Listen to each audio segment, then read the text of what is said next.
Good morning, everyone. Welcome to our Students and Parents Orientation. Here in front of you to impart our MIPSS academic policies, grading system, and awards. These are all based on K-12 curriculum, DEPED Order Number 8, Series of 2015, Enhanced Basic Education Act of 2013, Republic Act Number 10533, under DEPED Order Number 31, Series of 2020, and FYI, we are Teac certified. MIPSS is a Catholic institution where religion is the core of the curriculum and has its aims to develop students who are God-centered, academically excellent, and socially responsible individuals. It is a school where the curriculum is enhanced based on Teac standards and prescribed by the Department of Education. Here are our academic guidelines. Classroom assessment is an integral part of curriculum implementation. It allows the teacher to track and measure learners' progress and to adjust instruction accordingly. It informs the learners and their parents or guardians of their progress.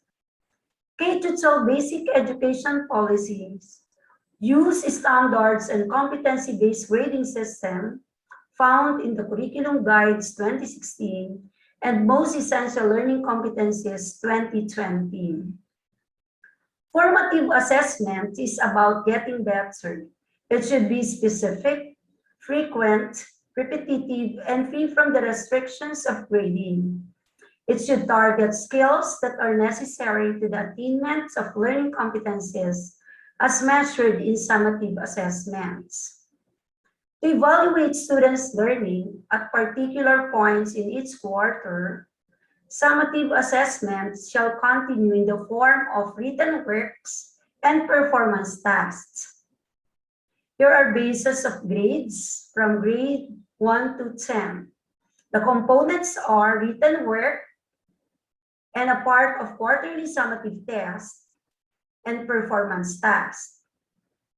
Written works shall be administered to assess essential knowledge and understandings through quizzes and long or unit tests. Items should be distributed across the cognitive process dimensions based on DEPED 2015, using a combination of selected response and constructed response formats so that all are adequately covered. Performance tasks refer to assessment tasks that allow learners to show what they know and are able to do in diverse ways. They may create or innovate products or do performance-based tasks, including skill demonstrations, group presentations, oral work, multimedia presentations, and research projects. It is important to note that written outputs may also be considered as performance tasks. In conducting assessment remotely, the teachers must consult the learners and, when necessary, parents or guardians to allow room for adjustments. Flexibilities are needed. Everything would be informed to the students, especially the objectives of the assessment tasks, their roles and their parents, procedures and expected timeline, even the standards and rubrics. For grading and promotion, all grades are based on the weighted roll score of the learner's summative assessments. The minimum grade needed to pass a learning area or subject is 60, which is transmuted to 75 in the report card. The lowest grade or mark that can appear on the report card for the final grade is 72. In a grading period, there is one quarterly assessment. However, there should be instances for students to produce written works and to demonstrate what they know and can do through performance tasks. There is a required number of written works with a minimum of 5 and a maximum of 10. Depends upon the subject areas. And for performance tasks, they are composed of 2 mini tasks and 1 major task. But these must be spread out over the quarter and used to assess learner skills based on the unit standards and competencies. Here are the weight of the components from grade 1 to 10. We have here the 2 components of grades, the written work and performance tasks. The subjects like English, Filipino, Araling Panlipunan, GMRC, Values Education, the CLE. Written work 40% and performance tasks 60%. Science, written work 50% and performance tasks 50%. And this is also, math is included. MAPEC, EPP, TLE, and computer, written work is 30%, performance task is 70%, with a total of 100%. The quarterly grade for its learning area is written on the learner's report card. And remember this, the average of the quarterly grades produces the final grade. And you will see here, first, second, third, and fourth added to have the final grade divided by 4. The general average is computed by dividing the sum of all final grades by the total number of the learning areas. Each learning area has an equal weight. For MAPE, individual grades are given to each area: music, arts, PE, and health. The quarterly grade for MAPE is the average of the quarterly grade in the 4 areas. And you will see here at the bottom. The general average is computed by dividing the sum of all final grades by the total number of the learning areas. Each learning area has an equal weight. You will see here again at the bottom, general average equals sum of final grades of all subjects divided by total number of subjects in the level. And you will see here an example. All the subject areas are written here, and then there are 4 gradings for second, third, and fourth, up to have the final grade. And you will be garnered the general average. Reporting the learner's progress. We have here descriptor, grading scale, and remark. So outstanding, 90 to 100. Very satisfactory, 85 to 89. Satisfactory, 80 to 84. Fairly satisfactory, 75 to 79. They are all passed as remarks. And did not meet expectations below 75, automatically fail. Take note, when the learner's raw scores are consistently below expectations in written works and performance tasks, the learner's parent or guardian must be informed not later than the 5th week of the quarter. How are learners promoted or retained at the end of the school year? A final grade of 75 or higher in all learning areas or subjects allows a student to be promoted to the next grade level. And here are the guidelines on promotion and retention of learners. Requirements: final grade of at least 75 in all learning areas, automatically promoted to all the next level. Grade 1 to 3 did not meet expectations in not more than 2 learning areas. The sessions must pass remedial classes for learning areas with failing mark to be promoted to the next grade level. Otherwise, the learners retained in the same grade level. Did not meet expectations in 3 or more subjects, automatically retained in the same grade level. Requirements: final grade of at least 75 in all learning areas, promoted to the next grade level, grade 4 to 10, did not meet expectations in not more than 2 learning areas, must pass remedial classes for learning areas with failing mark to be promoted to the next grade level. Otherwise, learner is retained in the same grade level. Did not meet expectations in 3 or more subjects, retained in the said grade level. Must pass all learning areas in the elementary. What is the decision? Earn the elementary certificate. Promoted to junior high school. Must pass all learning areas in junior high school. Earn the junior high school certificate and promoted to senior high school. Take note again.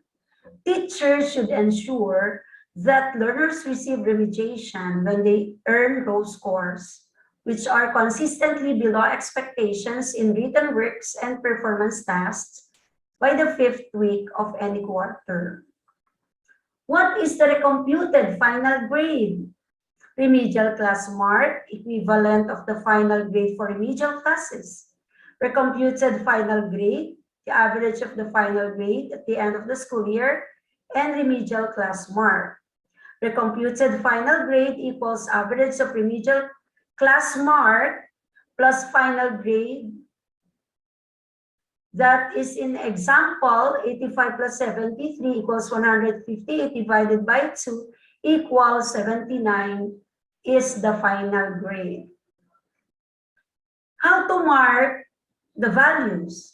So we have marking for the observed values, marking with non-numerical rating. AO, always observe. SO, sometimes observe. RO, rarely observe. NO, not observe. Let us now go to policy guidelines on awards and recognition for K-12. DEPED Order number 36, series of 2016. The following policy guidelines on award and recognition for K-12 basic education program shall be observed by the school. Number 1, candidates from grade 1 to 12 must have no grade lower than 85 in all learning areas and in conduct in any quarter of the year. Candidates must not have committed any minor or major offenses within the academic year. Third, all learners, including transferees who have met the standards, criteria, and guidelines shall be recognized. There can be 2 or more recipients of any award. However, should there be no qualified learner, the awards shall not be given. What awards MIPSS give to students? Performance awards for kindergarten. Learners in kindergarten should be recognized for their most evidence and most prominent abilities. They can also be recognized for showing significant improvement in a specific area. That is from having poor fine motor skills to being able to draw or write well. Since kindergarten learners have no numerical grades, teachers are advised to recognize outstanding achievement of learners based on the different domains and or learning competencies of the kindergarten curriculum at the end of every quarter. Awards for grades 1 to 12, Loyalty Award. This is given to students who consistently studied in MIPSS from preschool to grade 6, from grade 1 to grade 10, and from grade 1 to grade 12. Contact Award. This award is given to the learners who have been observed consistently demonstrate the MIPSS core values, model of excellence, integrity, prayerfulness, simplicity, and service to the church and community. Another award is Leadership Award. This award is given to grade 6, 10, and 12 learners who have demonstrated exemplary skills in motivating others and organizing projects that have significantly contributed to the betterment of the school and the community. And another award that we are giving to our students is the Academic Excellence Award.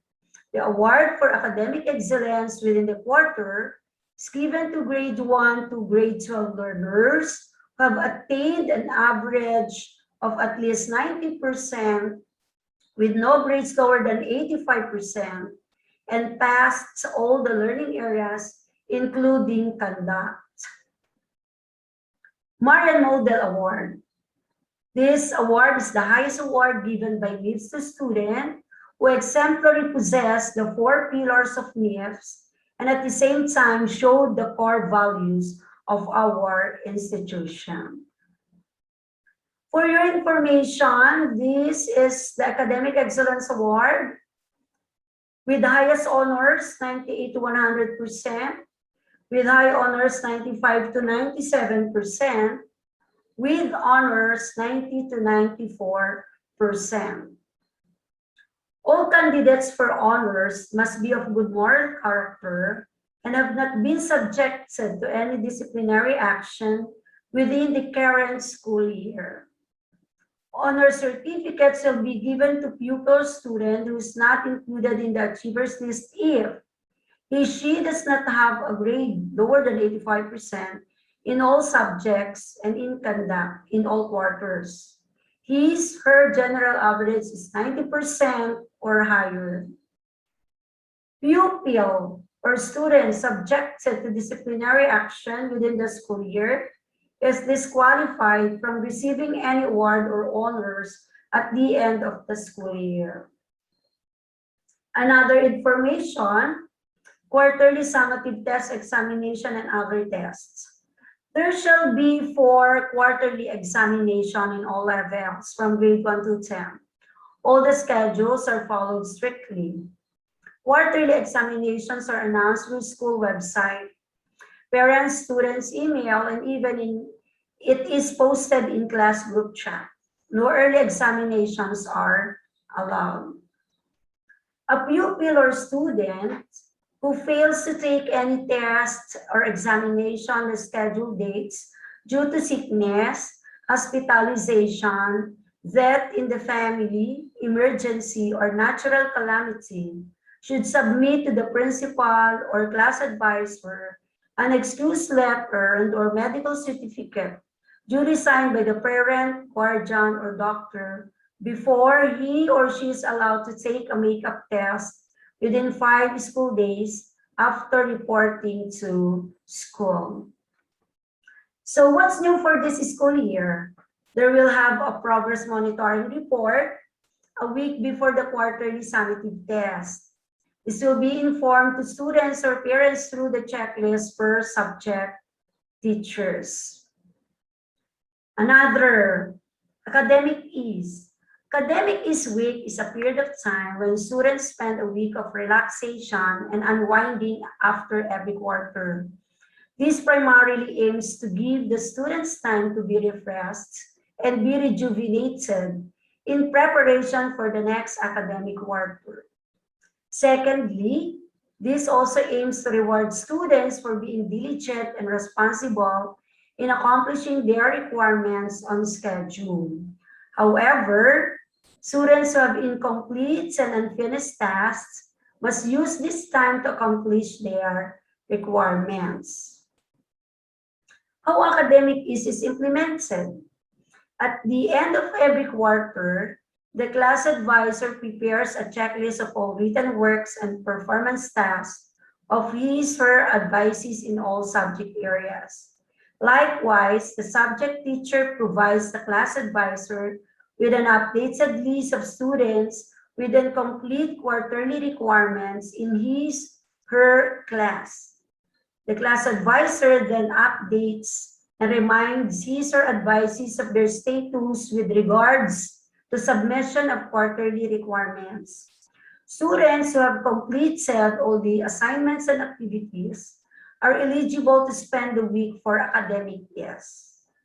However, students with missed written works and PETAs must finish the unaccomplished requirements if they wish to spend a week of academic years. Otherwise, they will find it harder to focus on the next quarter's lessons and performances with the burden of unfinished business. What if students still fail to submit their requirements after the academic is week? The class advisor shall call the attention of students who fail to submit their previous requirements after the academic is week. She shall inform the parents, guardians that their child has missed written works and performance tasks. This should be noted in anecdotal records for future reference. Students with habitual no submission of requirements shall be given extra attention by the class advisor. She may seek further assistance from the guidance counselor or prefect of the students if necessary.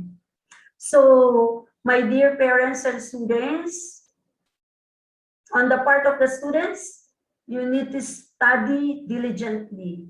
Do not think of missing your written works and performance tasks. Remember that we and you experience already, or some of you experience already, how to fail and how to pass.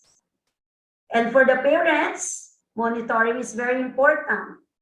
You have to be diligent also, and of course, you have to be patient in monitoring your children, our students, for we are partners and we aim for the betterment of all our children. So, this is the end of my sharing. Welcome back to school, and may academic year 2021-2022 be a meaningful, productive, and blissful one for all of us. Thank you and good day. Keep safe, everyone. That all may be one. Good day to our valued parents and to our dear Marians who are present with us today. My name is Sir Joven, and today I will be your virtual tour guide as we explore and rediscover the virtual landscape of our school's learning platform, that is the Marian Flexible Learning Experience, or what we commonly known as the Marian Flex. Just over a year ago, our way of living has been tremendously altered by the nightmarish onset of COVID-19 pandemic. And even today, we are still living with fear and uncertainty, with doubts and dilemmas, particularly in the realm of education. We are torn between making a decision to stop sending our children to school, and we even demand the implementation of academic freeze, while others are seem to be convenient with sending their children to enroll in online distance learning or in modular modalities. So I think this time it is now clear to us that the traditional or the face-to-face way of teaching learning process has become a thing of the past, at least for the time being. We recognize the importance of life above any other things as we claimed that life is more precious than education. Similarly, we also recognize that education is equally important as we realize that life without education is devoid of meaning. And so we have no other choice but to take an alternate route that would lead us to our vision and mission of developing our children to become God centered, academically excellent, and socially responsible individuals. So it is in this context that the Mary Immaculate Parish Special School developed the Marian Flex, a new mode of learning that denotes modular, active, responsive, inclusive, attainable, and network-based approaches. And all of these are geared towards giving its Marian a flexible learning experience. Okay, so before we proceed now with the nitty-gritty of Marian Flex, let us first be familiarized with some of the technical terms that we might encounter when we discuss Marian flex later. Okay, so one of those terms that are frequently used in distance learning is the term synchronous or synchronous learning. So ano pang ibig sabihin nito, no? So in synchronous learning, teaching and learning happens at the same time. So meaning teachers and students meet in a particular place or environment wherein they can do the teaching and learning process at the same time. So in traditional way of teaching, ang example po nito, ito yung face-to-face classroom wherein the teachers and the students meet in one room and doon po nangyayari yung teaching and learning process. So in distance learning, paano po ito magiging posible?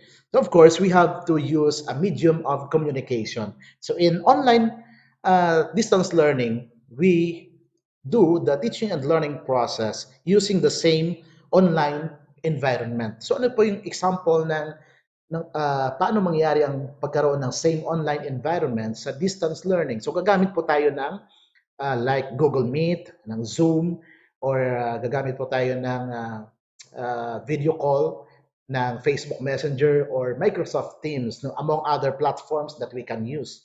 And lahat po nito nangyayari in real time. So kahit na distance learning, hindi sila magkasama sa iisang lugar, but they do the same thing at the same time, matatawag po natin yun na synchronous learning. So that is the nature of synchronous learning. So alamin po natin ngayon ano yung kagandahan ng synchronous learning, and we'll also examine ano yung hindi gaanong magandang features ng synchronous learning.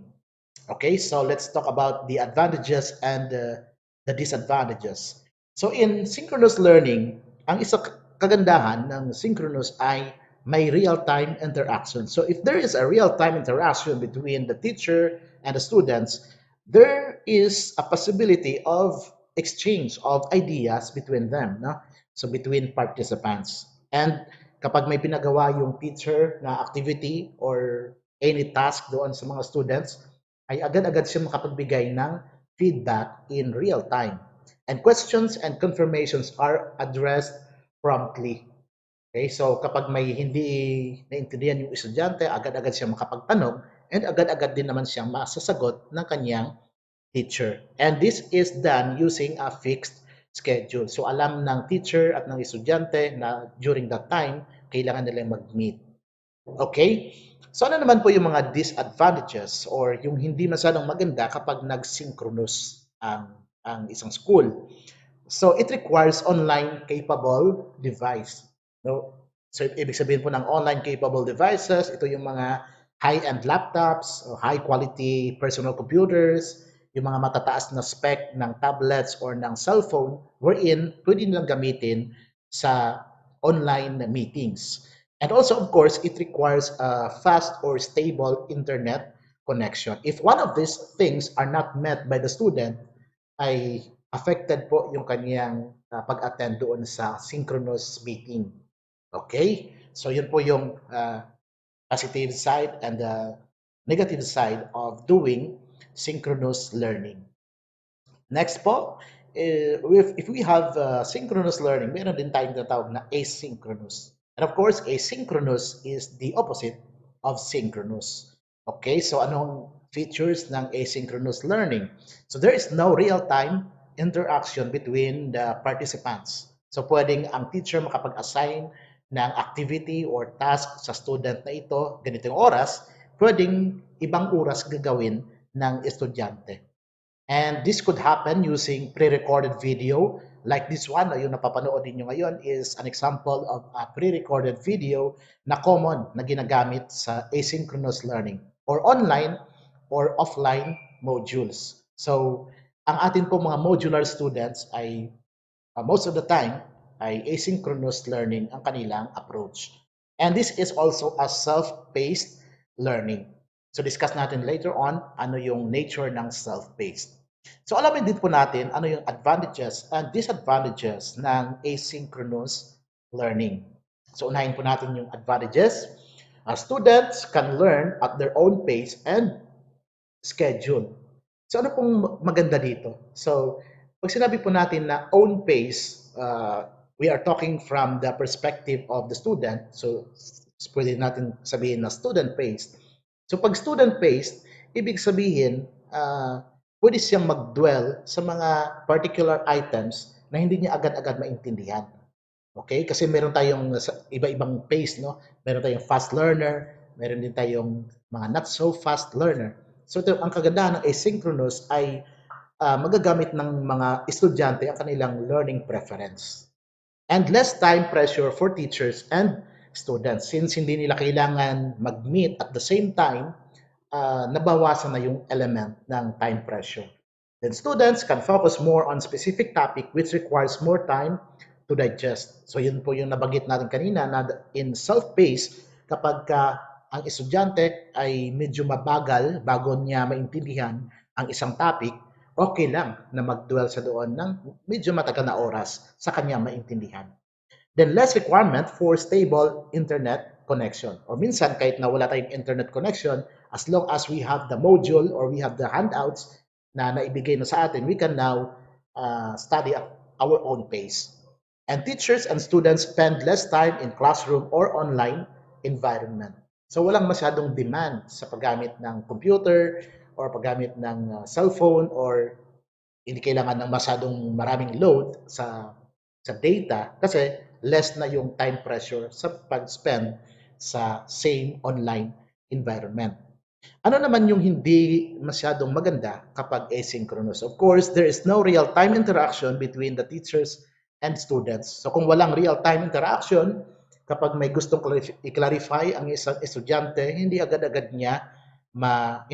masagot ng isang teacher. And immediate concerns are not addressed promptly. So mayroon pong delay ng information. Okay? So yun po yung features ng synchronous and asynchronous learning.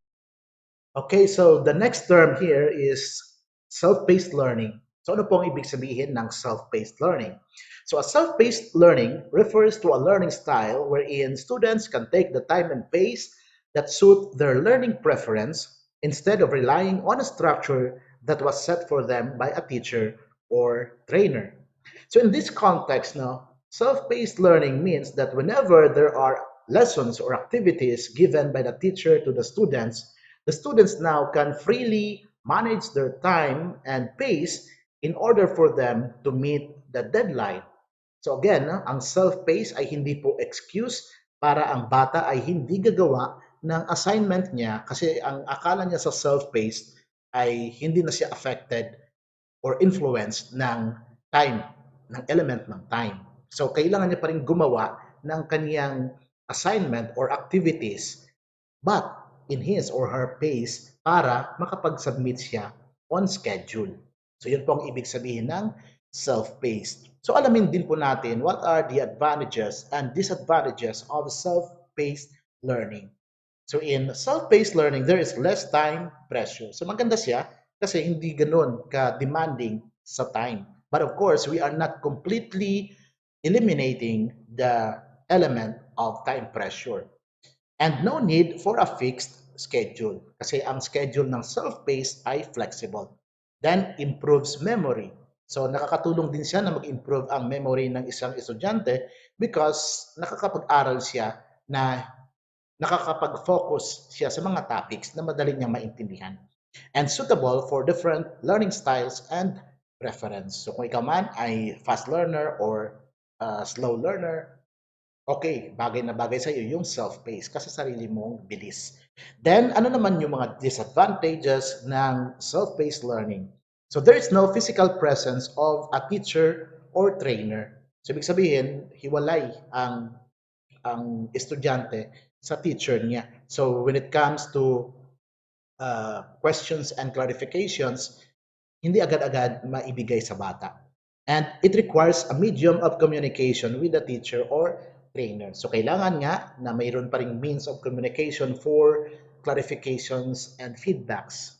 And there is a minimal real-time feedback and assistance. So ito po yung mga good side and not so good side kapag self-paced. And self-paced learning is commonly used sa mga modular modalities. Okay?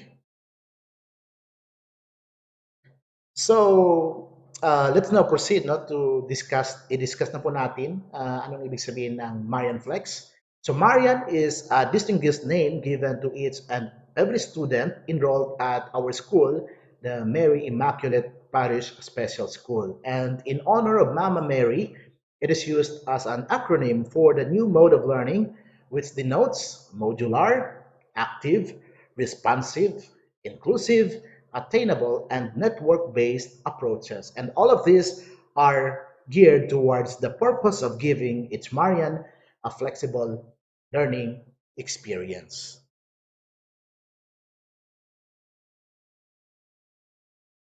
And in Marian Flex is modular. MIPS caters to our students' needs by providing them relevant and timely modules and learning materials which can be used at their own pace, guided by competent Marian mentors. So in MIPS, how modular approach should look like.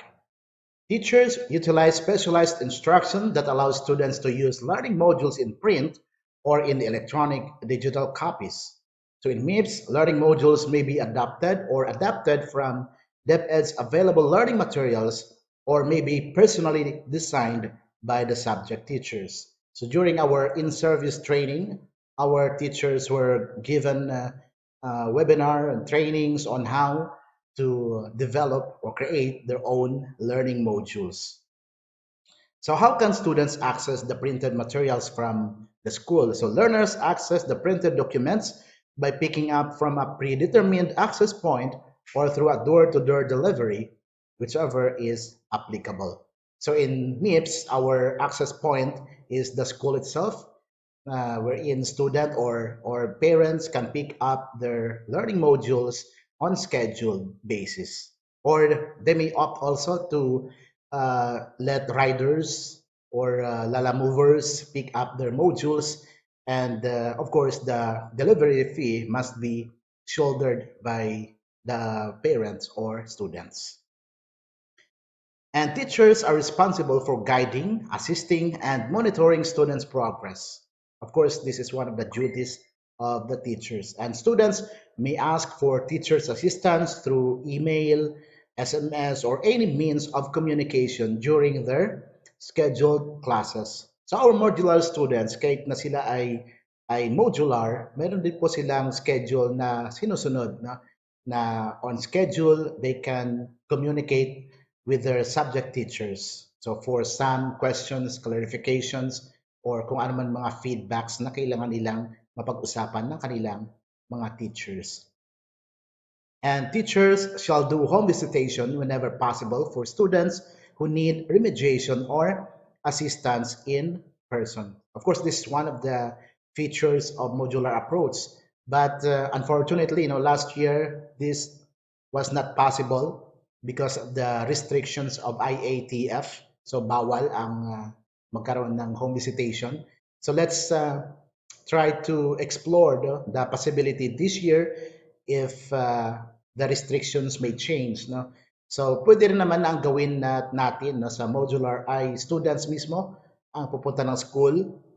I think nagbabago naman yung mga restrictions depende sa kanilang age. And if time comes that they can go out from their houses and to come to school for some remediation, so i-explore natin yung ganyang possibility. But let's do it on a scheduled basis. All right? In modular approach, as parents and guardians serve as para-teachers at home. So pag sinabi po natin na para-teachers, in lieu of the actual teachers, the parents or the guardians must make sure that the children are doing their duties, their assignments or activities right on schedule. So kailangan ma-make sure po nila na hindi lang pahiga-higa or pabanjing-banjing yung mga bata during their scheduled modular classes. Okay, so that's one of the duties of the parents as para teachers. So in lieu of the actual teachers, nandun po sila. And parents who can afford may opt to hire a tutor for their children. Okay, so the next approach is A, stands for active. So MIPS provides engaging and dynamic activities for students to work on, making learning continuous and uninterrupted within the confines of their homes. So how active learning should look like?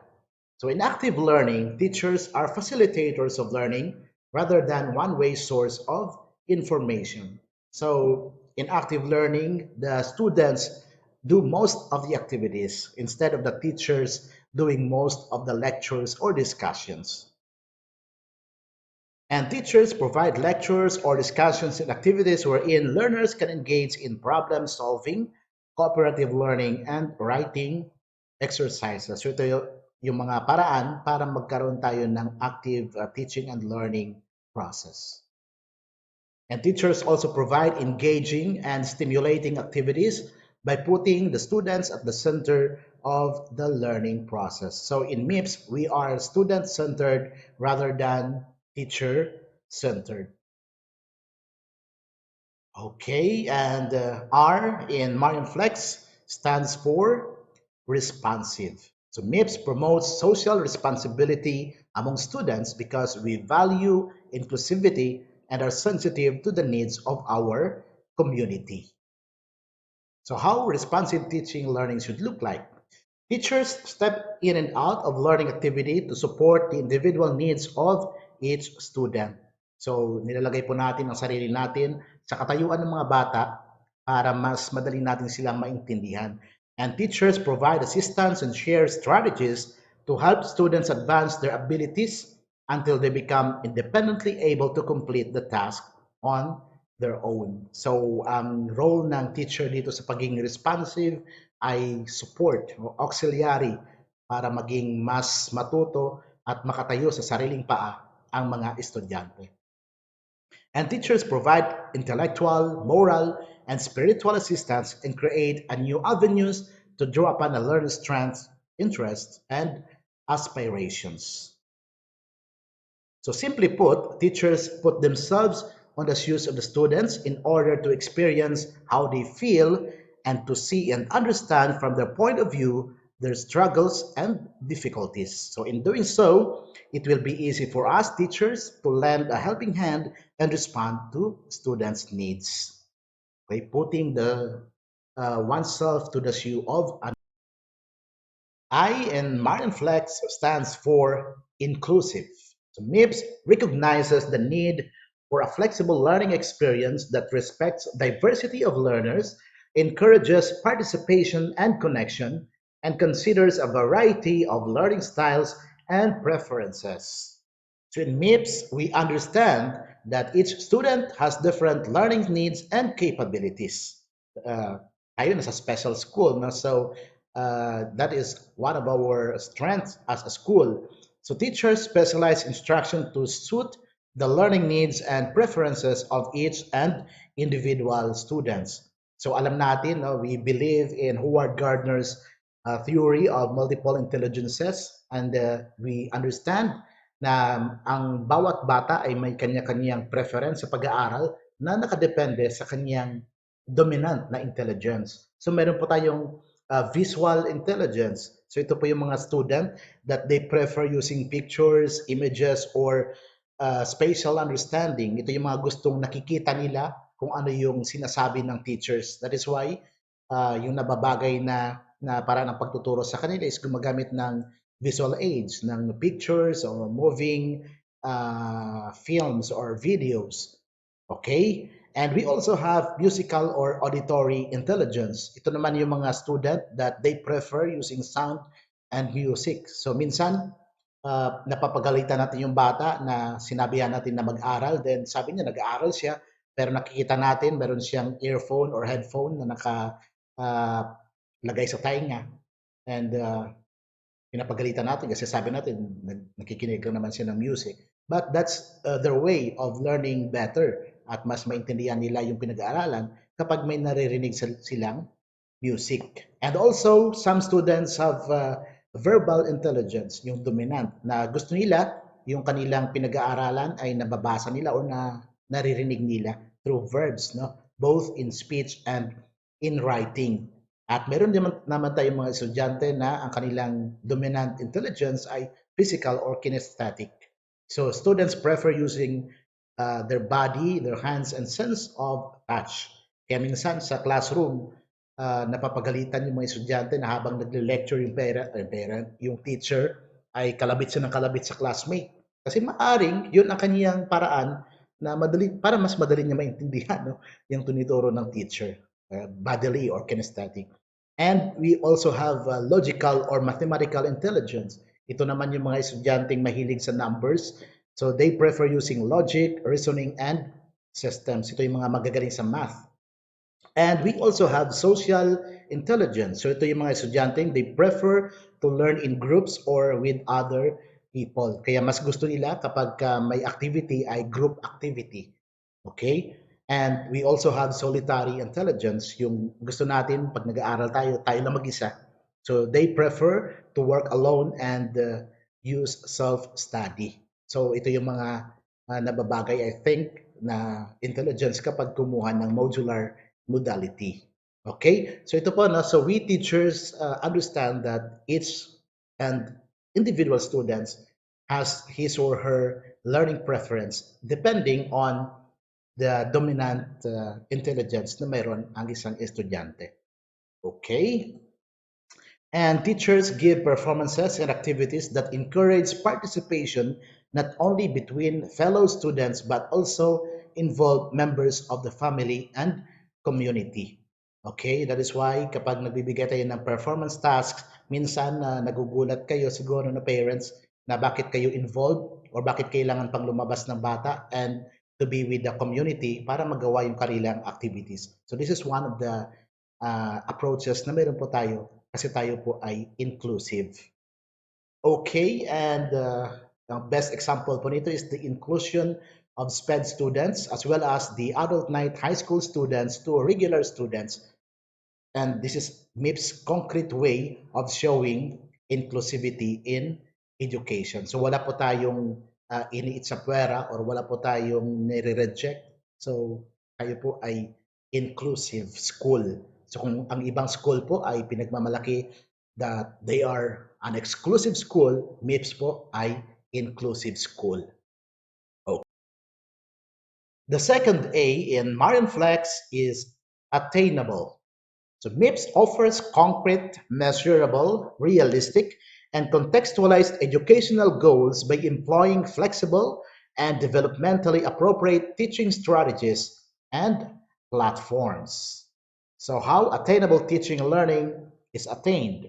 So in MIPS, teachers provide lessons and activities aligned with the standards and ensure that a higher level of learning is achieved. So that's why no, during our in-service training, ang time namin ay binubuno namin to make sure that our curriculum map, that our learning plans are aligned with the standards of Department of Education, with the standard of K to 12 curriculum. So yun po yung aming pinagkakaabalahan sa ngayon. Next, teachers also provide avenues for the learners to experience real life situations to make learning more significant and meaningful. So yung mga binibigay po nating activities sa mga bata ay real life situation activities na ma-experience nila kung ano yung totoong buhay sa labas ng paaralan. And teachers set expectations based on standards to ensure that learners meet the demand targeted. So, nagkakaroon po tayo ng mga alignment na activities na dapat yun ay naka-align sa performance standards or sa content standards ng ating curriculum maps. And teachers follow a standard-based model for classroom assessment and instruction to keep track of students' progress and plan or modify instruction to meet the needs of the students. So this is how attainable teaching and learning is attained in MIPS. And N in Marian Flex stands for network-based. So MIPS employs technologically advanced learning platforms that provide our students engaging and interactive multimedia content and online educational learning resources that enhance their academic performance while having fun at the same time. So how network-based learning should look like in MIPS. So MIPS provides access to a multitude of network-based resources through our multimedia providers like Genio and TechnoKids. So we tied up with these multimedia providers para makapagbigay, lalo na sa ating mga ICT subjects and sa elementary. So we use Genio. And teachers also provide real-time teaching learning experience via online classroom using online capable devices like our computers, tablets, or smartphones. And teachers use interactive models and virtually available performances and activities to make learning continuous and uninterrupted while having fun at home. So gumagamit po tayo ng available apps wherein we can show how things work. Since hindi po tayo makapagbigay ng actual face-to-face demonstration, so we make use of what is available at our disposal. Okay, so ito po yung ating Marian Flex. So again, ibig sabihin ng Marian Flex ay modular, active, responsive, inclusive, attainable, and network-based approaches. And again, the purpose of these approaches is to give our students a flexible learning experience. So this time now, let's introduce you the teaching learning model with RCC or with religion as the core of our curriculum. So in MIPS, of course, we start our teaching learning process by giving the students the learning goals and standards. So ipoprovide po natin ito para maintindihan ng mga estudyante ano yung kanilang end goal. And we introduce our lesson, of course, through motivation and using Marian Flex as an approach, we present our lesson. And by presenting our lesson, we also integrate values so that our students will become God-centered, will become academically excellent, and will become socially responsible individuals. And all of this will be assessed according to the standards that we have set. Okay? And the core of this all is religion. So religion as the core of our curriculum. So again, welcome to MIPS, and I hope that through this very short presentation of Marian Flex ay nagkaroon po tayo ng kaunting linaw, uh, mas maraming kalinawan, no? Hindi lang kaunti. So sana mas nabigyan natin ng clear understanding ang bawat isa kung ano ngayon yung inihanda ng MIPS no, para sa ating mga Marian students for this time na tayo ay nasa pandemic. So lahat ng ito ay may katapusan, no? Hindi naman tayo mag-dwell dito sa pandemic na ito. All this will come to pass. And lumipas man yung pandemic, so dadalhin natin yung magandang aral na naibigay sa atin ng Marian Flex. So we will continue to adapt, and all these are works in progress. So with you as our valued parents and students, Marian students, ay malalagpasan natin ang lahat ng pagsubok. Okay? Okay, so before we end our discussion on Marian Flex, now let's answer some frequently asked questions about distance learning. So the first of these questions would be, what is the best distance learning modality? So ano pinaka-best, pinaka-bagay sa aking anak o sa akin as a student na distance learning modality? So in MIPS, we have the online and modular for this year. And to answer that, no, balikan natin yung lagi nating tinatanong during this time of pandemic. of what is the best vaccine. Di ba? Pag tinanong natin, what is the best vaccine between AstraZeneca, Moderna, Pfizer, Sinovac, Janssen, and naglalabasan na rin yung mga new types of vaccine. Di ba? Ang sagot ng gobyerno sa atin is, the best vaccine is what is available. Diba? So kung ano yung meron tayo, yun po yung gamitin natin. So to answer that question, I think the answer to that question is it depends on what you have at your disposal. So ano ba meron ka sa ngayon na magagamit mo sa distance learning? Okay, so in MIPSS po, so we have two modalities. No? So we have online and modular modalities. So to answer your question, alamin muna natin ano meron kang gamit sa bahay or mahihiraman na gamit na magagamit mo sa distance learning. So to answer that, we have to analyze and to identify the features of both online and modular modes. So alamin po muna natin. So sa full online mode, para makapag-enroll po tayo ng full online mode, dapat meron po muna tayong ganitong gadgets na nasa bahay. So, mayroon sana tayong high-end laptop or desktop. So, kailangan natin ng high-end because online meetings are very demanding no, sa processor ng ating mga computers. So, dapat ang specs ng ating device ay mataas. And also, of course, we need to have a fast and stable internet connection. So, hand in hand po yung dalawang yan. So dapat high-end device and fast and stable internet connection. So the best modality for you is online mode if you have these items sa bahay or na meron ka.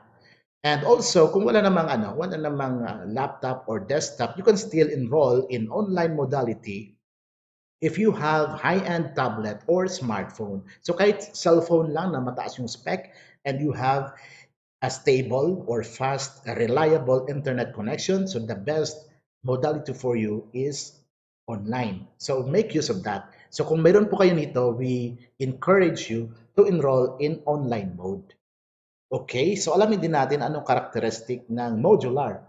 So ganito din po yung situation. So mayroon tayo, minsan mayroon tayong cellphone, mayroon tayong tablet, may computer, may laptop, but the specs of those items are below the prerequisite requirement para makapag-online class. So low-end, for example, ang ating electronic device or not online capable, samahan pa ng slow or intermittent internet connection, may malaking impact po ito, malaking effect kapag tayo ay mag-join sa online classes. So we also recommend na mag-modular muna kayo sa ngayon. Okay po, so since online lang at modular yung ino-offer natin sa ngayon, and kung ganito yung ating device, hindi siya suitable for online classes. So we recommend na mag-modular mode. And straightforward. Now, if we do not have any electronic device or internet connection, of course, the best mode for you for the moment is to enroll in modular modality. Okay?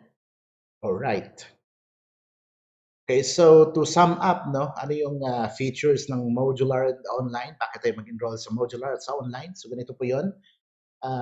If you do not have any of the devices here, wala kang internet connection at wala kang electronic device, so mag-modular ka. And even if you have electronic device and internet connection, but your connection is very low or slow, intermittent, at mababa yung specs ng ating available devices, mag-modular mode muna tayo.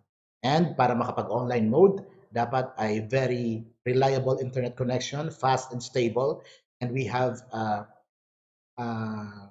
online capable device. So ito po ang prerequisite para makapag-enroll tayo ng online mode. So ang question, what is the best modality? The best modality depends on what you have at your disposal. So make use of what you have now. Okay? Okay, so our next question is, what is the difference between online and modular modalities? Okay, so to answer that question, so we have to sum up no, the major difference between the modular and the full online modality are the following. So in modular mode, uh, we will be receiving copies of printed materials, no, printed modules. So yun po yung makukuha ng ating modular mode. In online mode, they will receive digital copies of learning modules. So both modalities will be given a copy of learning materials. The difference is that the manner of giving them those materials. No? So yung modular, I printed modules, and full online will be receiving digital copies of their learning materials through LMS, no? Or sa Google Classroom. And in modular mode, the teaching and learning process will be given through a modular approach or self-paced approach. While in full online, they will receive instruction through online platform, either synchronous or asynchronous teaching learning process. And during examination, ang modular mode po ay magkakaroon ng take-home exam. So, iuwi po nila ang examination din sa sagutan sa bahay. So, until such time na payagan na po ng IATF restrictions magbago na pwedeng pumunta yung mga bata, so that will be possible also na sa school sila mag-take ng exam. But as of the moment, take home po muna yung kanilang exam. While in online modality, ang kanilang major exams ay mangyayari through online, through LMS, no? Or mga apps na gagamitin ng mga teachers. And sa pag-submit naman, pagkuha ng materials at pag-submit ng outputs sa modular mode, ay meron tayong delivery or pick up of learning materials and outputs. So kung meron silang mga tangible outputs na kailangan i-submit sa kanilang mga subject teachers, ay dadalhin po nila sa school, no? Yung kanilang tangible materials. While in full online, assignments and submissions of learning materials and outputs will be done through online also. Okay? Maliban na lang kung may mga subjects sila like TLE or MAPE na kailangan nila ng pag-submit ng tangible items, tangible output. So dadalhin din po nila yan. But most of the subjects, most of the performances are done through online.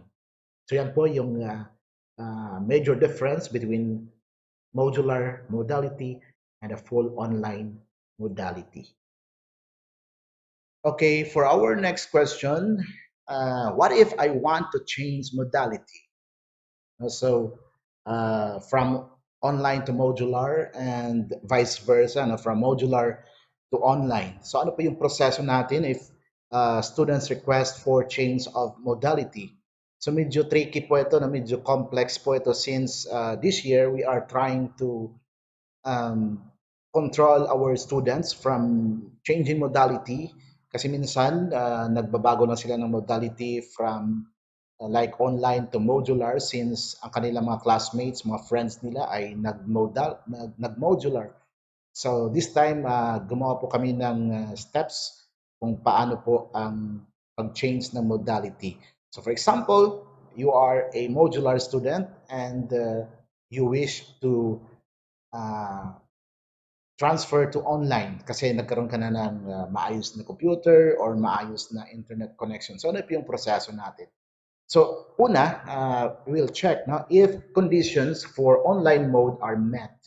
So kanina, we discussed the prerequisites, no, ano ba yung kailangan na meron tayo para tayo makapag-enroll sa online. So dapat meron tayong online capable device and we have a good connectivity. So we have a good, a stable internet connection. So if those conditions are met, then you may request for change of modality. So ano po yung next na gagawin natin? So you have to accomplish a form from the office of the registrar for change of modality. So may form po from the registrar's office na fill upan ng student na gustong mag-change ng modality. Okay? And after filling up the form, you will receive confirmation from the office of the principal na magkakaroon ng parent conference, no, online or face-to-face parents conference with the principal. So kailangan po kasing laman talaga ng principal, no, with the parents, kasi kailangan din approve ng parent yung request ng student to change of modality, and mas okay po na yung talagang mag-request ng change of modality ay yung parents mismo. Okay, so mag-set po yung principal ng conference, and the principal may approve or disapprove the request. No, ito ay case-based po. No, so depende po sa napag-usapan ng magulang, kasi ang ipoprobe lang naman ng principal is kung talagang na-meet na, no, ng bata yung conditions for online modality. And if approved, effectivity shall be at the beginning of the next quarter. So pag ito po ay pag modular to online. So for example, nasa kalagitnaan tayo ng first quarter and nakabili kayo ng bagong phone o bagong computer o nagkaroon ng maayos na internet connection, so mag-request po kayo. So yung effectivity po from modular to online is at the beginning of the next quarter. Kasi hindi po basta-bastang lumipat siya ng modular to online, kasi we assume na yung pace ng lessons ng online ay iba sa pace ng lessons ng modular. So baka malito yung bata, yung teacher, at yung class record ay magkaroon ng conflict. No? So pag modular to online ay next quarter, no, sa beginning of the next quarter, maging effective ang kanyang pag-change ng modality. Okay, and what if ang bata naman is from online, nag-request na mag-change ng modality to modular? So again, if one or more conditions for online mode are unmet. So kung isa or parehong prerequisite ay nawala. So for example, dati siyang online and then suddenly, unfortunately, nawalan ng connection o naputulan ng connection sa internet, or nasira o nawala yung device. So isa o dalawang conditions ay hindi na na-meet ng bata, kaya hindi na siya makapagpatuloy ng online.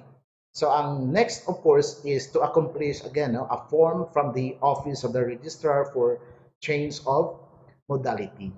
Then the principal will again set a conference, a meeting with the parents para malaman kung totoo nga na talagang yun ang nangyari, nawalan ba ng connection talaga or bata lang yung may gusto. Okay, so dapat alam ng magulang mismo na yung kanyang anak ay nagre-request ng change of modality from online to modular. So mas stricter po dito, no? Mas strict po yung implementation ng pag-change ng modality from online to modular. Then the principal may approve or disapprove the request. Again, ito po ay case-based, no? So depende sa napag-usapan ng magulang at ng principal, at depende sa probing na ginawa ng principal kung talagang yun ang case ng bata na talagang nawalan ng connection, or baka gusto lang ng bata na mag-change ng modality kahit na mayroon pa rin siyang maayos na device at internet connection. So pag ganun po yung case, ay malamang hindi po siya i-approve ng principal. That is why there is a need for the principal and the parents to confer para talagang malaman kung ano yung situation. And if approved, change of modality shall take effect immediately. So iba po yung case ng online to modular, ng modular to online. Kasi pag online to modular, dapat mag-take effect agad ang pag-change niya ng modality, since nawala na siya ng connection. So pag hindi pa i-approve, edi buong quarter or almost half ng quarter siyang walang connection pag ganun. So pag online to modular, ang effectivity ng change ay immediately upon or after approval from the principal. So ganun po, no, yung ating steps sa pag-change ng modality, either from online to modular or from modular to online mode. Okay? I guess this ends our discussion on our school's learning platform, the Mary Immaculate Parish Special School's Marian Flex or Marian Flexible Learning Experience. I hope that with this short time that we had together virtually, I was able to contribute to your understanding of our school's platform, and I was able to clarify some things that you need. And if after watching or listening to this video, you became more confused than before, please forgive me. Okay, so Marian students and our dear parents, thank you for your time. Always remember to stay at home, stay safe, and always stay connected to our Mary Immaculate Parish Special School. Good morning, my dear students and our dear parents. Welcome to our MIPS orientation, school year 2021-2022. I am tasked to discuss to you the programs of the Center for Integrated Evangelization, our MIPS vision, mission, and philosophy, and lastly is the general norms for students' discipline. So to begin with, what makes our school special?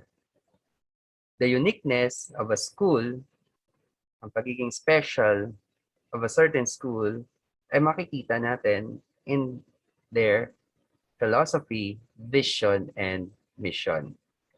So what is an educational philosophy?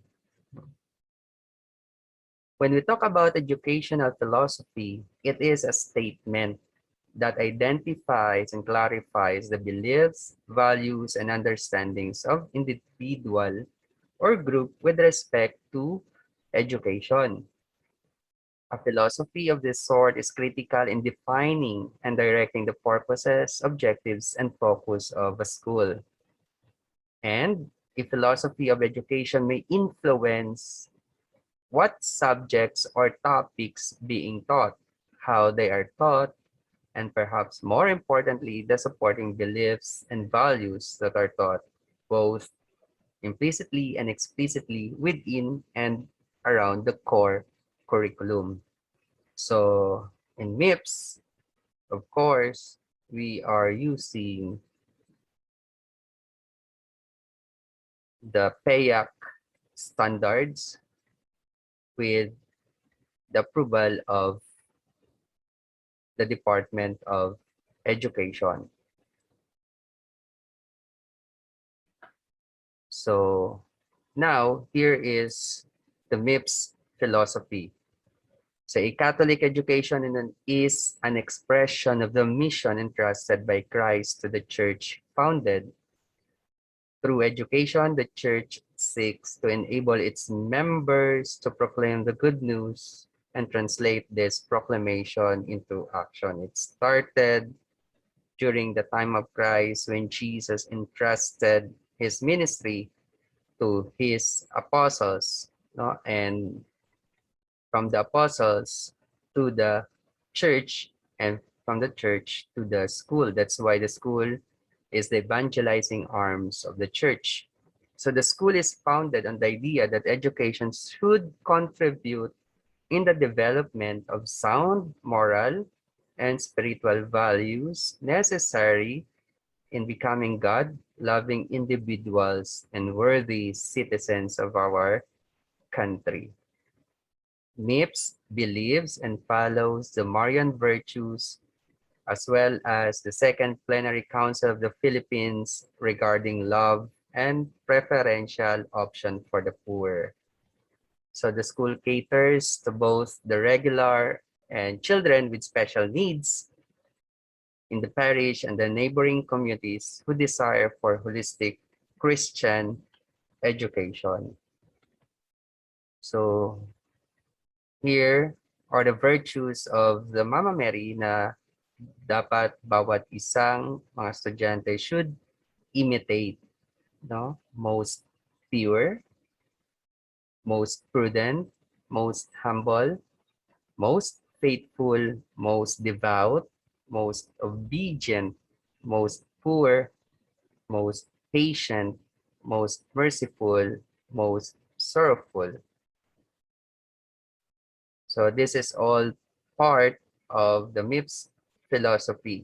No, sabi ko kanina, each of us are asked to imitate these virtues of Mama Mary, and of course, the sensitivity to the needs of others by adhering to the PCP2 preferential option for the poor.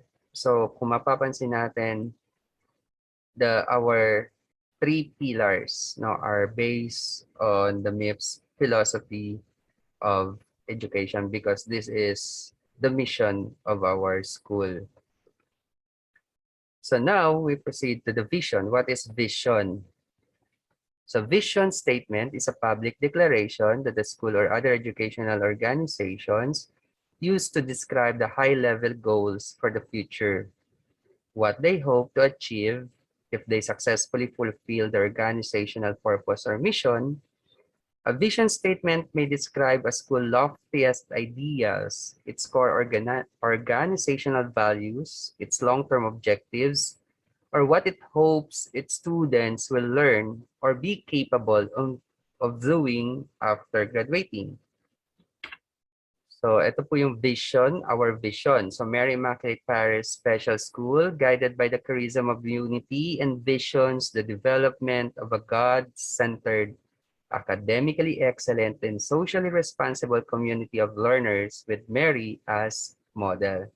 So MIPS is guided by the charism of unity from the prayer of Jesus that all may be one.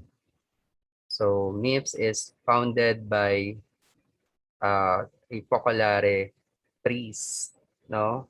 So the charism of unity is the charism of the Focolare movement. Again, sabi ko nga, according to the prayer of Jesus, that all may be one. So we in MIPS envisions, no, to develop a God-fearing individual, no, God-centered, academically excellent, and socially responsible individuals or learners. And of course, since our school is named after Mary Immaculate, so Mary is our model. So next is our mission. Ano ba yung mission of our school? So mission statement, or simply a mission, is a public declaration that the school's other educational organization use to describe their founding purpose and major organizational commitments, what they do and why they do it. So ano po ba yung ginagawa, no, ng eskwelahan? So of course, the first one is we instill among the students the values of the gospel. That's why the core of the curriculum is religion, no? In MIPS, religion is the core of the curriculum. And the virtues of Mama Mary geared towards their holistic development to be real evangelizers. So ano po ba ibig sabihin ng religion as the core of the curriculum? So yung mga gospel values are injected in the different discipline or subjects. So sample lalabas yun doon sa mga valuing in the different discipline or subjects. So meaning, gospel values I introduce in math, science, no, etc. Okay? Pangalawa, awaken their sensitivity to the needs of society, country, and environment. Third, provide opportunities for exceptional children and integrate them with the regular students for them to become productive members of the community. And lastly, inculcate in them that education is a lifelong process by providing them with quality education. So now, what is expected to us Marians? So as Marians, we follow our core values. So as a Catholic institution committed to the sacred scripture and the teachings of the church given by God and the church as our final authority of faith and life, we hold ourselves accountable to it and each other with regard to these values as we cultivate God-centered, academic excellent, and socially responsible community of learners with Mary as our patroness or model. So here are our core values. First one is model of excellence. So we Marians believe that excellence is about doing your best. Now we strive for the highest personal achievement in all aspects of schooling, community outreach program work, and lifelong learning. So meaning, tayo po sa MIPSS, in MIPSS, sabi nga po ni Sir Doy, our former assistant director, failure in MIPSS is not an option. So dapat we do our best, no, to strive for excellence. Okay? Next, integrity. So when we talk about integrity as a Catholic institution, we do what is right. We Marians maintain the highest ethical and moral standards of the community.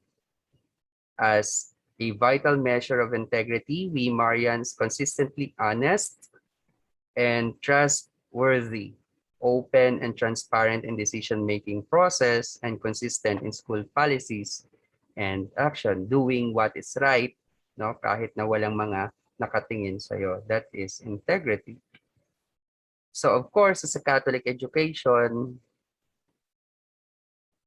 the third one is prayerfulness. So we Marians believe that each created being by nature is called to worship and value a prayerful and reverential attitude towards God. So though kahit na tayo ay naka-virtual, we still have our virtual masses, our virtual recollections. So hindi pa rin nawawala yung mga recollections natin and other prayer activities. Next is simplicity.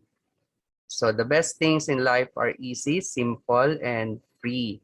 So simplicity calls upon us, Marians, to rethink our values, help us to concentrate on what is important and necessary in life. So it teaches us to live with a lack of pretense, difficulty, and drama. So as a Marian, no, as a Marian community, we always follow the simplicity of our patroness, no, Mama Mary. And last, in our core values is service to the church and the community. So we value service to the church because we believe that the church is God's central vehicle to accomplish his work in the world. Our vision for serving the church is a global vision, just as God's vision for his church is global. So we always support activities of the parish for the good of the community.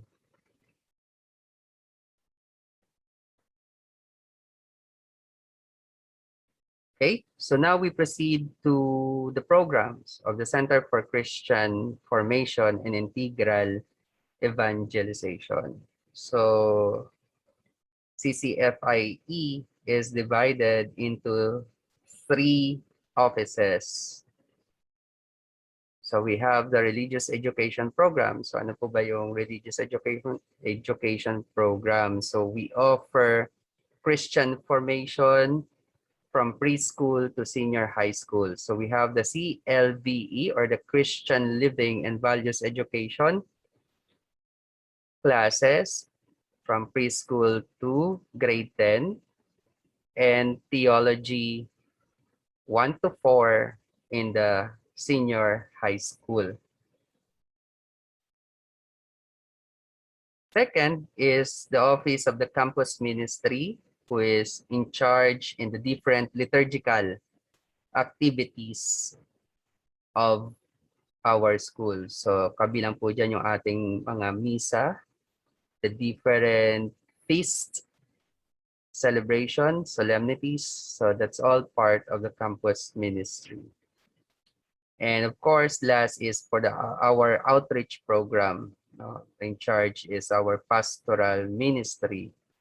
So we support the different outreach program of the school through this office. So for this school year, we ask you to support our communion of goods, formerly known as the Pondo ng Pinoy. So this school year, we called it as the communion of goods. So we encourage you, our dear students, to donate or to give something, whether that is 25 cents, 1 peso.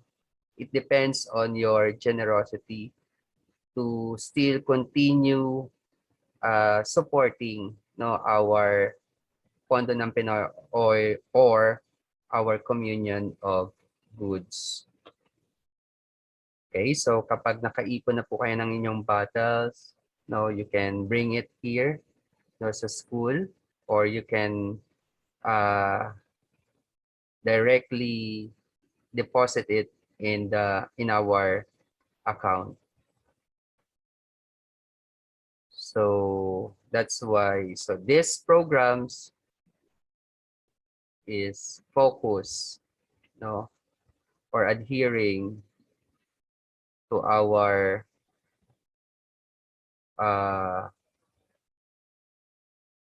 sabi ko nga kanina, is on the school as the evangelizing arms of the church. So now we proceed to the Office of the Prefect Student General Guidelines. For the school unit, this school year, you are encouraged, you are required to buy at least 1 set of uniform.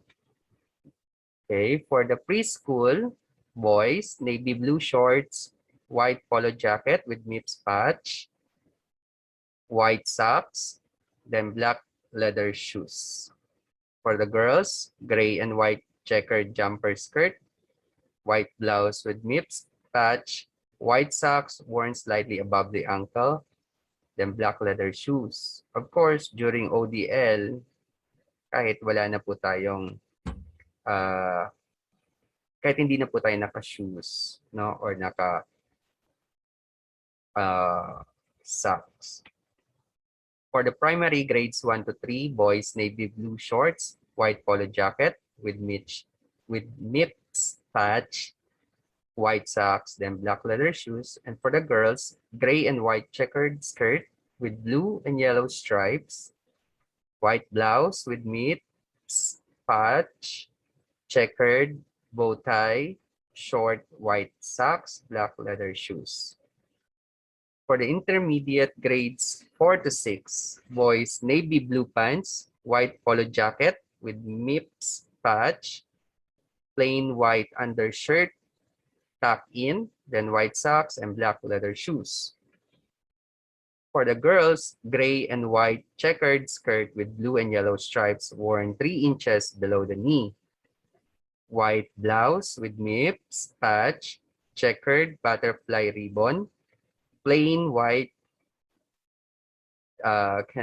chemise or lady sando, then short white socks, black leather shoes. For the junior high school, grade 7 to 10, for the boys, navy blue pants, white polo barong with MIPSS patch, plain white undershirt, tuck in, white or black socks, then black leather shoes. For the girls, gray and white checkered skirt with blue and yellow stripes worn 3 inches below the knee, white blouse with MIPSS patch, checkered necktie, plain white chemise or lady sando, short white socks, and black leather shoes. And for the senior high school, grades 11 and 12, for the boys, polo shirt, navy blue with collar and sleeves, with slit breast pocket, left side, sports collar, navy blue pants, slim fit, with MIPSS embroidered patch, black leather shoes, and plain black socks. For the girls, blouse, combination of white and navy blue, sports collar, navy blue skirt, thick pleat skirt, one inch below the kneecap, same material and shaded use for the blouse with pocket, short tie cravat, blue satin with 2 white stripes, with MIPSS embroidered patch, black shoes. Though we are in pandemic, so we still encourage you not to have a proper grooming, no haircut for grades for all levels, no, for the boys is 2 by 3 inches or clean cut. Okay, so girls with long hair are advised to wear in a bun or ponytail. The use of headband and hair clips is highly recommended. So bangs must be worn short and neatly combed. So my dear students, you are still, we still encourage you, to face your virtual classes with proper grooming. Okay po.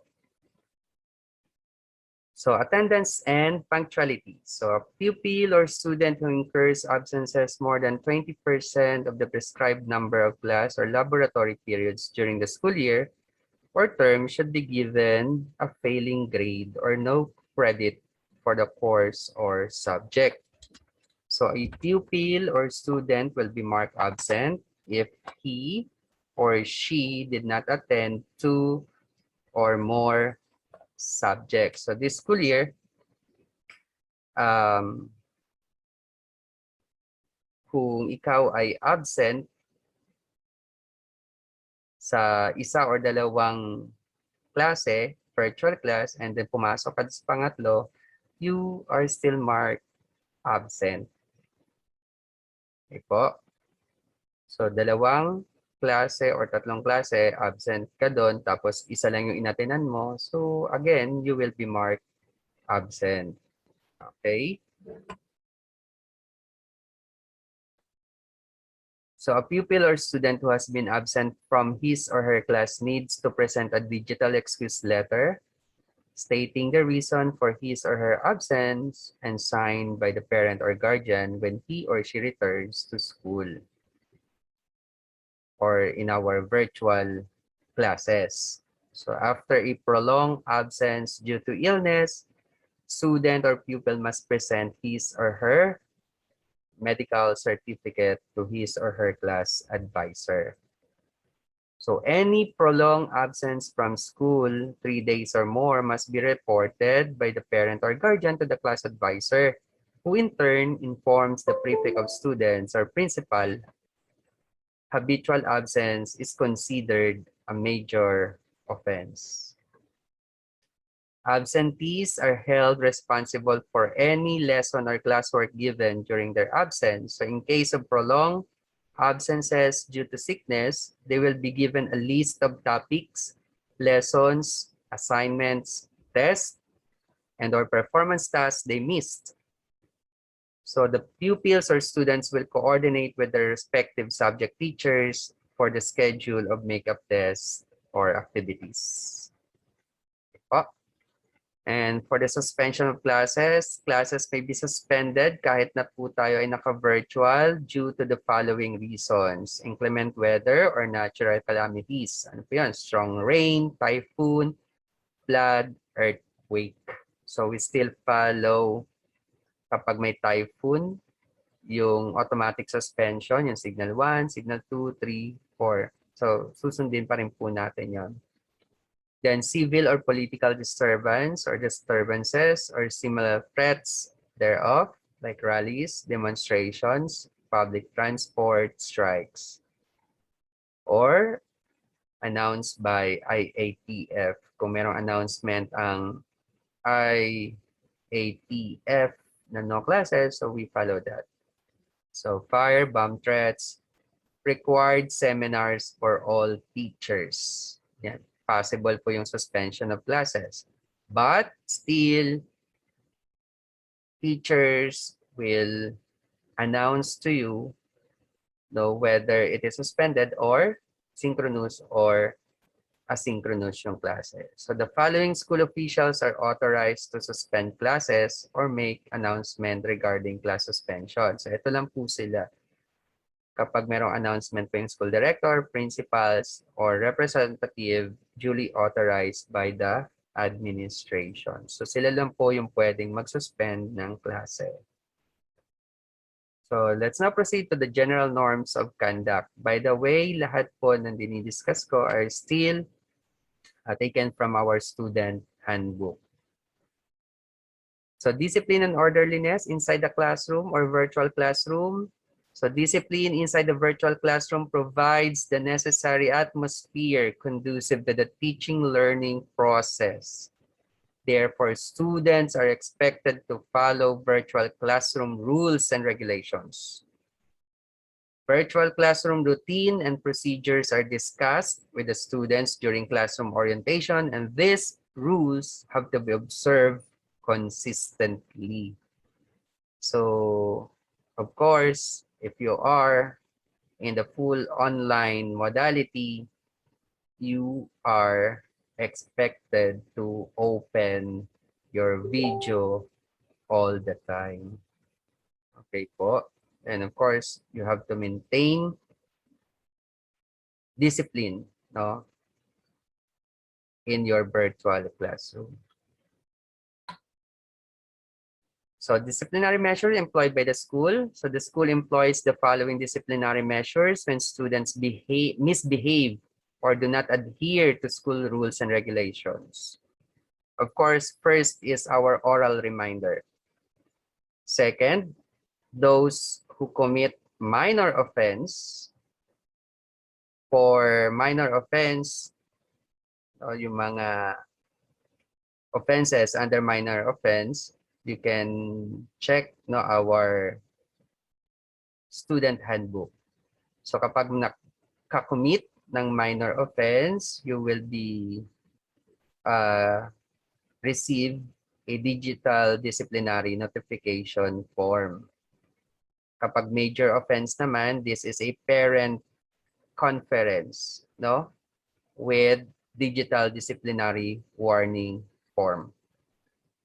Okay, kapag major offense. So, number one example sa ating online distance learning na major offense na laging nagagawa is yung cheating and plagiarism. So, my dear students, copying of assignments ng kaklase nyo or copying ng mga sagot sa Google, no, ay under major offense, no? Plagiarism, copying or allowing others to copy from one's own test. Yan. So that's all under major offense category B. Okay po. So disciplinary probations. Disciplinary probation is a disciplinary measure that is imposed on pupils or students who commit offenses repeatedly for one academic year, be it a minor or a major one. So kapag paulit-ulit yung ginagawa yung offense na yon, so you will be put under disciplinary probation. So commission of another minor offense would entail a recommendation for non-admission. So like for example, if you are under disciplinary probation and you commit minor offense or major offense, For the next school year, you are recommended for non-admission. While a commission of another major offense would entail dismissal, no, and non-issuance of good moral recommendation. So dapat kahit po tayo ay naka-ODL, so be mindful, no, doon sa ating mga ginagawa. Okay? So do what is right all the time. Okay? So that's all. Thank you. Always remember, no, our motto, que tutto possa essere uno, that all may be one from the prayer of Jesus. So again, thank you, my dear students and parents. And once again, welcome to MIPSS. Stay safe and God bless.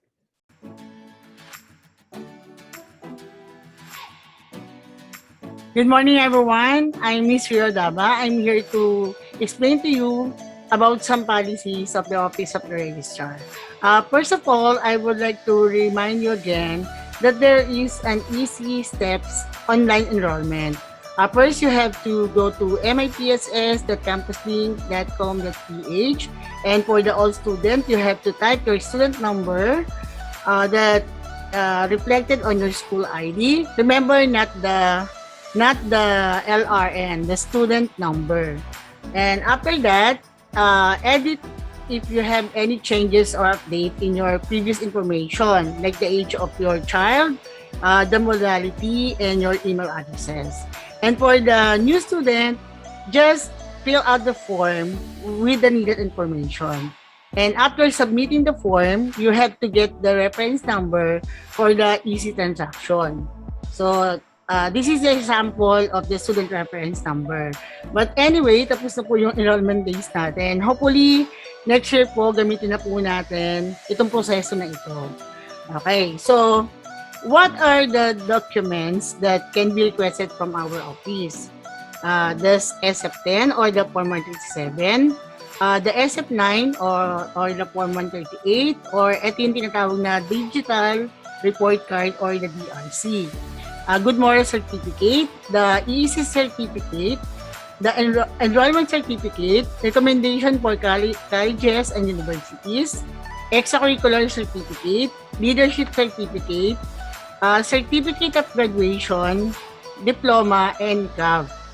Certification, authentication, and verification. Ito po yung mga nire-request ng mga nagtatrabaho na, lalo na yung magtatrabaho abroad or ginagamit po nila ito para sa kanilang documents na ipapakita dun sa nilarabuhan nila. Okay, please be reminded that all documents are to be claimed within 3 working days prior the first day of request, especially the Form 137. Pero po yung CAV or certification, authentication, and verification ay tatagal po ng 1 month ang pag-claim. Okay? So, the Registrar Office is also responsible for sending the following. So, this is our job. Okay, the statement of account. So, itong mga ito yung matatanggap nyo sa email ng MIPSS, mula sa email ng mipsregistrar@gmail.com. The statement of account that will be given before the QST or quarterly summative test. O mas kilala siya natin QST.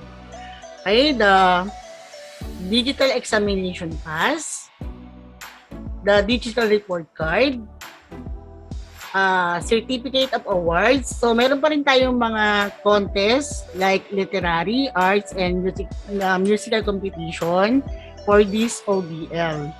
We still have activities like the organized activities such as Buwanang Wika, Science Month, and of course, syempre, yung celebration ng Foundation Day natin. But of course, this is online. Yeah. So, ano pa po yung responsibility namin na ibigay sa inyo? Yung mga letter of information, especially from the principal.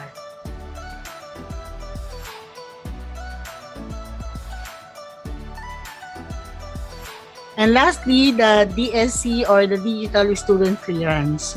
Okay, once a student has complied all the requirements for the school year, the registrar will send the DSC to the official email of the students. You have to print screen or save the file for the final distribution of card. Ay papakita rin to sa advisor to prove that the student is already cleared. And for my last topic, the classes schedule. Okay. Meron pong 2 meetings in a week for the core subjects, 1 meeting in a week for the special subject. So, what are the core subjects? Ito po yung math, Filipino, English, Araling Panlipunan, and Science. For the special subjects naman, ito po yung MAPE, Computer, TLE, and Values Education/CLE. Okay, so meron din po tayong tinatawag na Independent Cooperative Learning. Dito po sa time na to, gagawa po yung mga bata ng kanilang mga performance tasks o mga activity asynchronous. Okay, there will be also a consultation and submission schedule for each subject after classes every afternoon until 3 p.m. Pwede po silang magtanong at kumonsulta sa mga teachers nila kung medyo may mga katanungan sila sa kanilang mga activity. Okay, so there is only 2 to 3 synchronous teaching per day. Pero minsan po kasi nag-i-special class yung ibang teacher. Kaya sumusobra sa 3 po yung teaching synchronous teaching per day. Okay? So, after the next subject, there will be 15 minutes preparation para po makapag-ready sa susunod na subject po nila during online period. So, ganun pa rin po, meron po kahit po ODL, meron pa rin po tayong morning assembly at homeroom session na administered by the class advisor. So, if you have any question, later po sa Q&A, pwede po kayong magtanong doon about the classes schedule. Okay, that's all. If you have any inquiries, please contact us.